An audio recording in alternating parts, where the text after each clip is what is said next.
Bonjour. Pour cette chronique, je voudrais très rapidement faire état de quelques conclusions, certes personnelles, mais et d'analyse à la suite de la conférence internationale qui s'est tenue contre l'antisémitisme à Jérusalem ces derniers jours.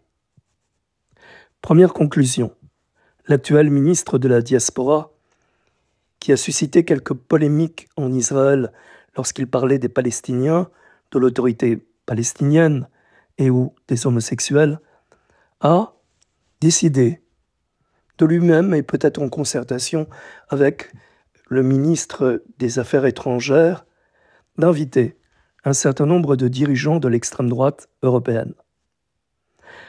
Les dirigeants du FPÖ en Autriche, de Vox en Espagne, de la Ligue en Italie, de Fidesz en Hongrie, les démocrates en Suède, le RN et Marion Maréchal Le Pen.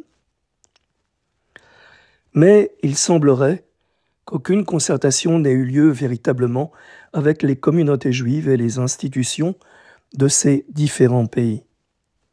Il s'agit donc d'invitations qui ont été faites par-dessus la tête de ceux qui sont censés représenter, analyser et comprendre des situations nationales. Et c'est donc faire fi, en les ignorant, de leur contribution, de leur analyse, de leur jugement en tant que tel. De cette première conclusion découle une seconde.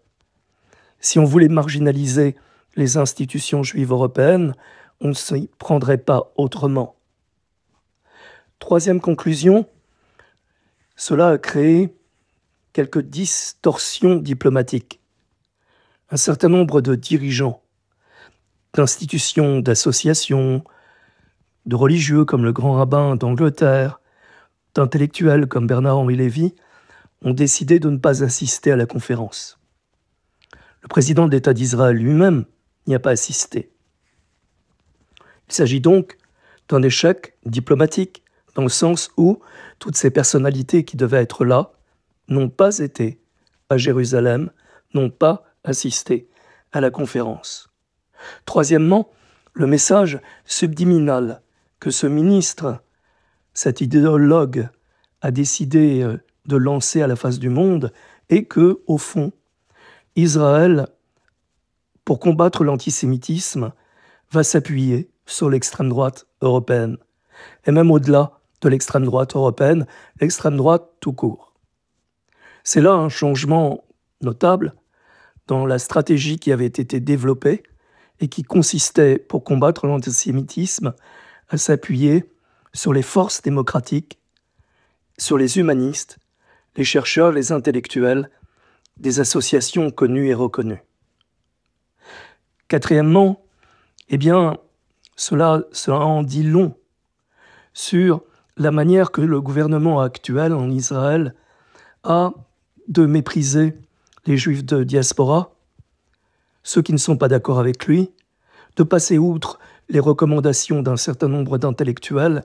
3, de tenter de nouvelles alliances avec des gens peu recommandables, et même pas recommandables du tout.